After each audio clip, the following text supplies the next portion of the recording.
మీ అందరికీ వందనాలండి. అందరికీ వందనాలండి. వాక్యం చెప్తాం, 10 మంది వచ్చిన వాక్యం చెప్తాం, 50 మంది వచ్చిన వాక్యము చెప్తాం. రాసిన పత్రిక 5వ అధ్యాయము 10 రాసిన పత్రిక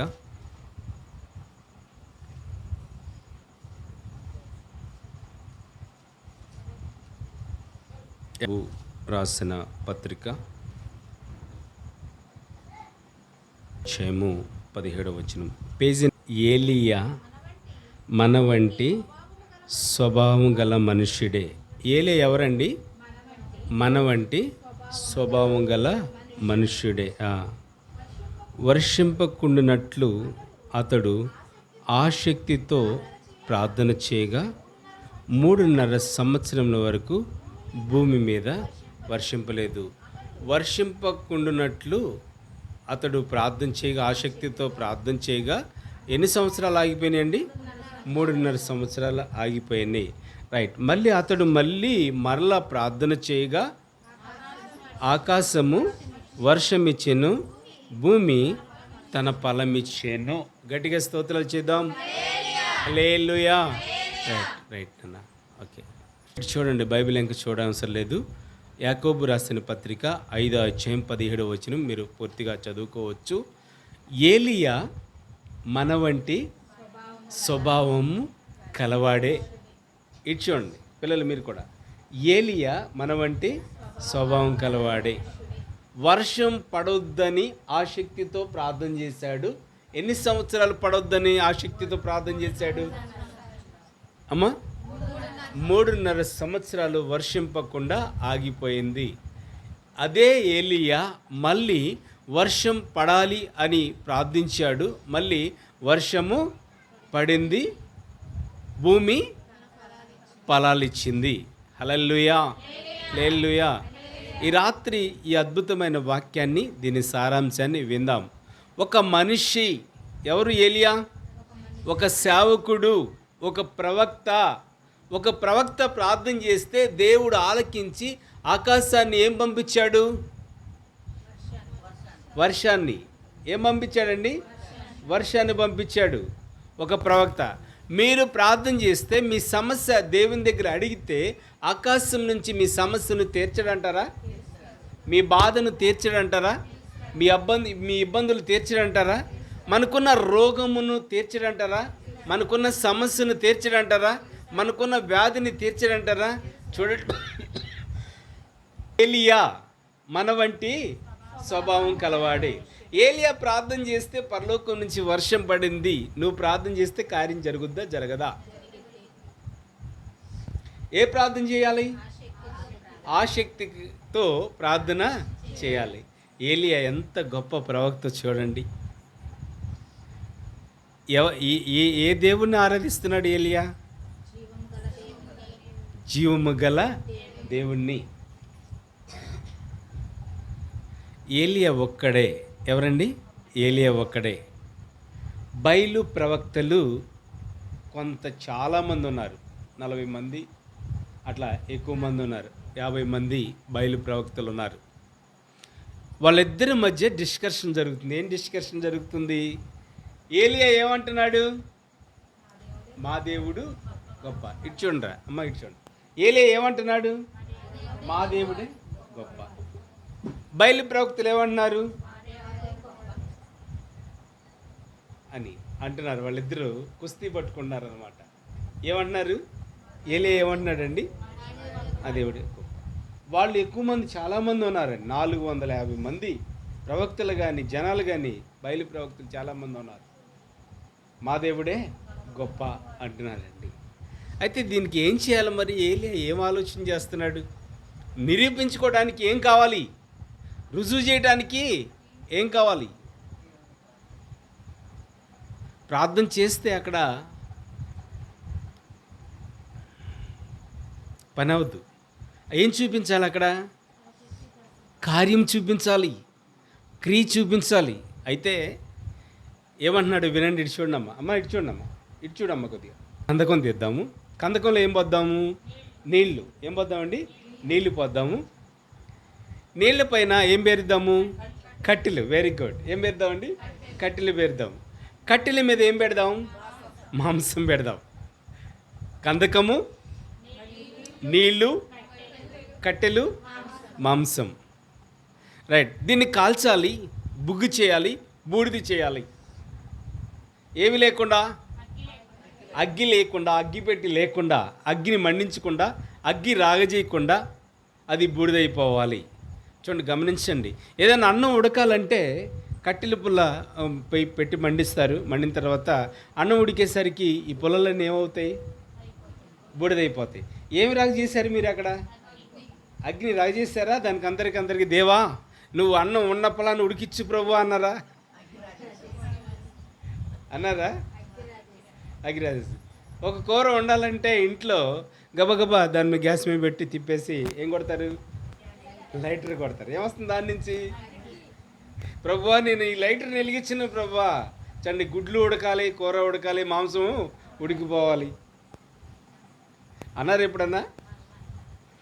చేయడంటారు దేవుడు తలుచుకుంటే. అయితే గమనించండి, వీళ్ళు ఎక్కువ మంది ఉన్నారు. వీళ్ళు ఏమంటున్నారు? మా దేవుడు గొప్ప, మా దేవుడు గొప్ప అని ఆయన అన్నారు. చూడండి, ఎవరైతే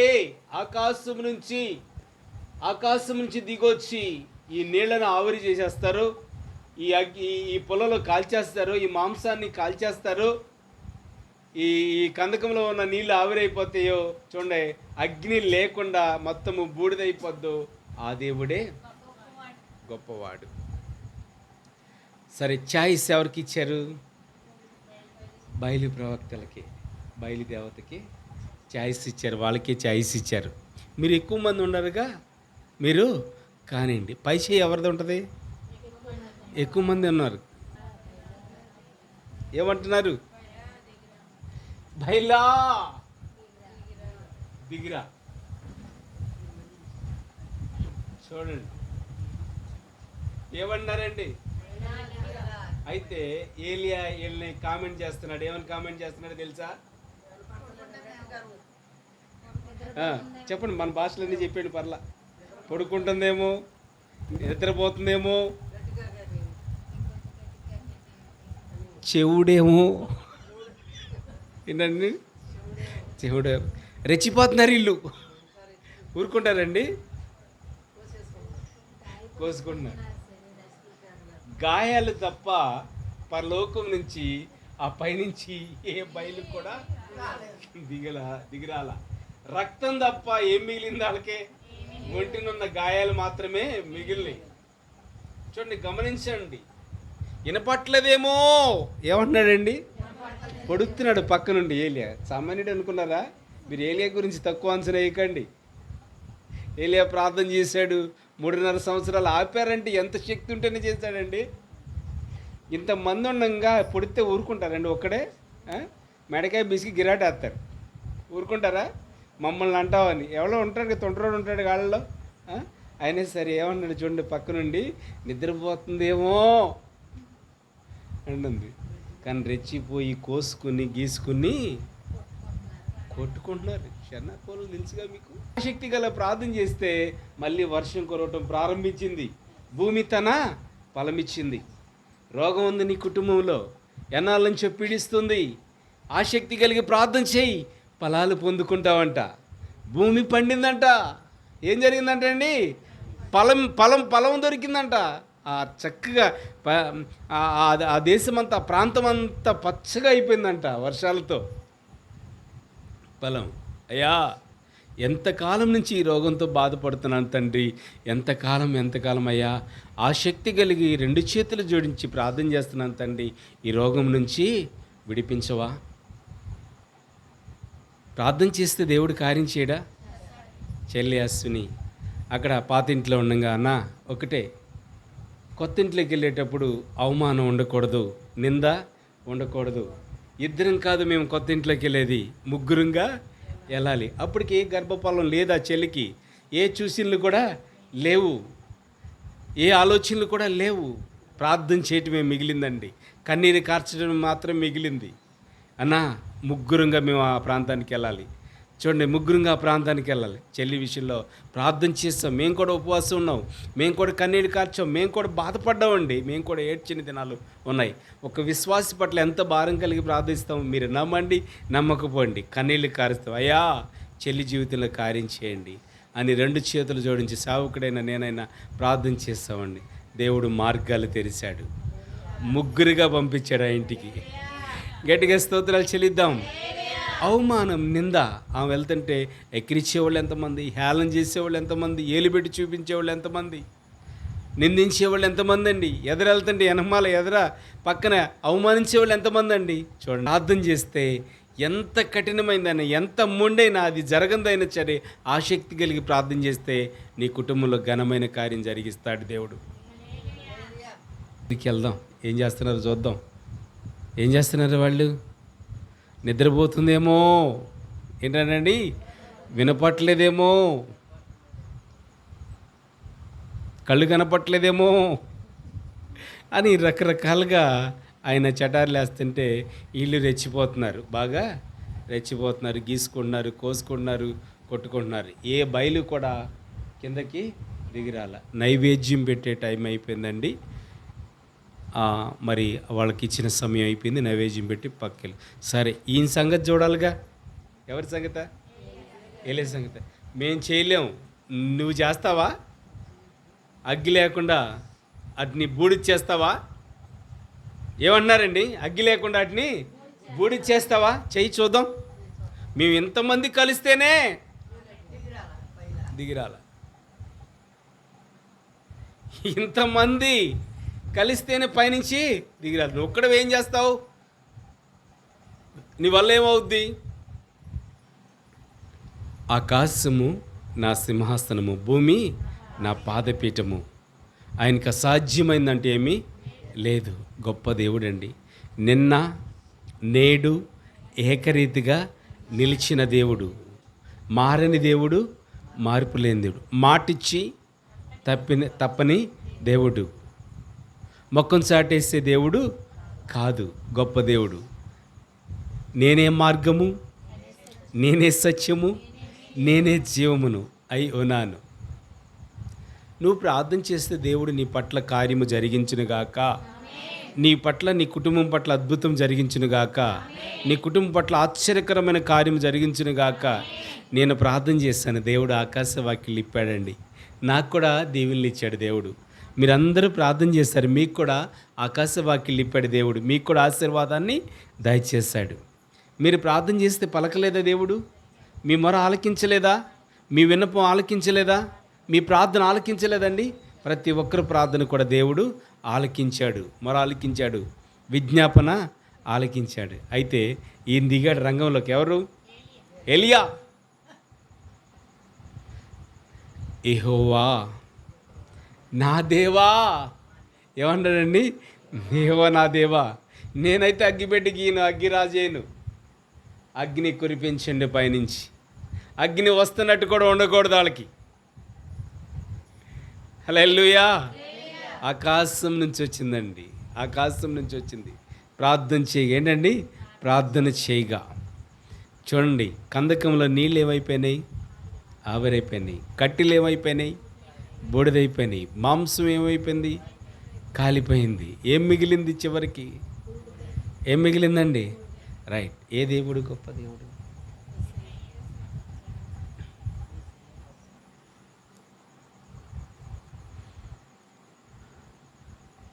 రెండు పక్కలు పీగుతూ ఉంటుంది. ఎందుకంటే మనం అక్కడి నుంచి వచ్చిన వాళ్ళమే. ఎక్కడి నుంచి వచ్చిన వాళ్ళం? అది ఎస్పిన్నిక్ దేవుడు స్పష్టంగా తెలియచేస్తున్నాడు. నువ్వు ప్రార్థన చేసిన దేవుడు ఆలకించి పరలోకం నుంచి సమాధానాన్ని ఇస్తాడు. ఎవడంటారా? తప్పకుండా ఇస్తాడు, తప్పకుండా కార్యము చేస్తాడు, అద్భుతం చేస్తాడు. అయితే ప్రార్థన చేయంగా పరలోకం నుంచి దిగి వచ్చిన అగ్ని బొగ్గి చేసేస్తుందండి. చూడండి, అంతమంది ఉన్నారు, ఏం చేయగలిగారు? ఏం చేయలేకపోయారు. అంతమంది ఉన్నారు, ఏమన్నా చేయగలిగారండి? ఏలియా దేవుడే గొప్పవాడు. ఏలియా దేవుడే నిజమైన దేవుడు. ఏలియా దేవుడే ప్రపంచానికి దేవుడు. ఏలియా దేవుడే గొప్ప దేవుడు. ఏలియా దేవుడే నిజమైన దేవుడు. శక్తి చూడండి, కొన్నంగుంట్లో ఉపవాస ప్రార్థనలని ప్రకటించాము. ఆ శక్తి కలిగి ఎవరి కోసమండి? మీకోసమే. మీ కుటుంబాల్లో సమస్యలున్న భార్య కోసం, భర్త కోసం, బిడ్డల కోసం క్షేమంగా ఉండాలి, ఆరోగ్యంగా ఉండాలి, బాగుండాలి, మీకోసం ప్రార్థన చేయటానికే. మీకోసం ప్రార్థన చేయటానికి పిలిస్తే మీరే రాకపోతే ఎవరికి చెప్పాలి? నా కుటుంబంలో శాతాను శక్తులతో, చీకటి శక్తులతో, అంధకార శక్తులతో పీడింపబడుచున్నానయ్యా. ఆ శక్తి కలిగి ప్రార్థిస్తున్నాను తండ్రి, మీరు కార్యము జరిగించండి తండ్రి. కార్యం చేయడంటారా? ఐక్యత లేదయ్యా, నెమ్మది లేదయ్యా, శాంతి లేదయ్యా, సమాధానం లేదయ్యా, అప్పులు ఊబిలో కూరుకుపోతున్నాను తండ్రి. నా కుటుంబాన్ని ఆ శక్తి కలిగి ప్రార్థిస్తున్నాను తండ్రి. నా కుటుంబంలో కార్యం చేయి ప్రభువా. చేసుకుందాం. ఆసక్తి గల ప్రార్థన.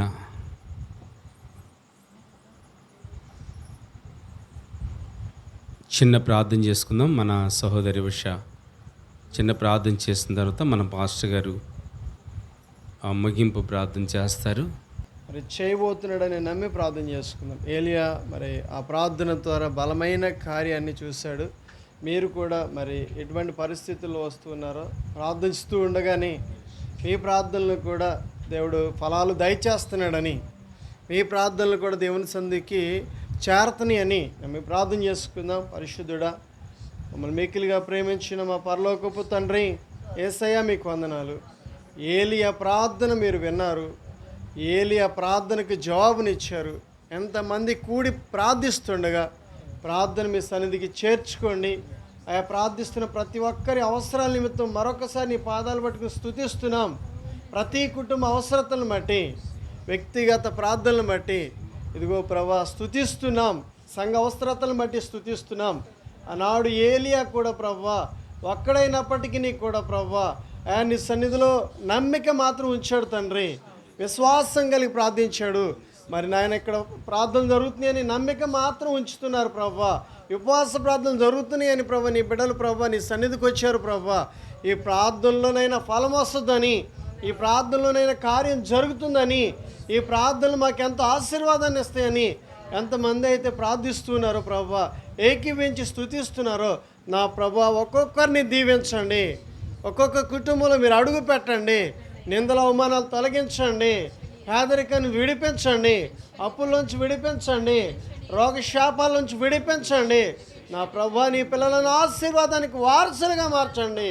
ఈ రాత్రి ప్రార్థిస్తుండగానే ప్రభా మీరు కార్యాలు జరిగించమని నీ దాసుని నోట నుండి వచ్చిన ప్రతి వాక్యాన్ని కూడా ప్రభా అయా ఇదిగో తండ్రి వాగ్దానాన్ని ప్రభా నీ ప్రజల జీవితంలో నేడు నెరవేర్చమని ప్రార్థిస్తున్నాం తండ్రి. వినినటువంటి ప్రతి మాట కూడా గొప్పది తండ్రి. నీ మాటలన్నీ ఆశీర్వాదకరంగా మార్చమని, నీ బిడ్డలు వారి జీవితంలో అనుభవించినట్లుగా సహాయం చేయమని రాని బిడ్డల కోసం కూడా ప్రార్థిస్తున్నాం. ముందు దినాలైనా పాలు పొందడానికి వారికి కూడా ప్రేరేపణను దయచేయమని, నడిపింపును దయచేయమని, ఈ అద్భుతమైనటువంటి నాయన ఉపవాస ప్రార్థనలో మేము కూడా పాలు పొందాలని తలంపు ఉద్దేశాలు వారికి కూడా మీరు కలగచేయమని యేసయ్య మీ నామానికి స్తోత్రాలు చెల్లిస్తున్నాం, కృతజ్ఞతలు చెల్లిస్తున్నాం. ఇంత భారంగా చక్కగా మరి ఆ సేవకులు నిలబడి నడిపిస్తూ ఉండగా ప్రభా ఈ సేవకులు ఇంకా బహుబలంగా వాడుకోమని, నిలవబెట్టుకోమని, తోడుండమని యేసు నామములో ప్రార్థిస్తున్నాం తండ్రి. ఆమేన్. యేసు రక్తమే జయం, శిలువ రక్తమే జయం, అపవాది క్రియలు అంతకొట్టినాశనం, యేసు రక్తం సంపూర్ణ విజయం కలుగును గాక. ఆమేన్.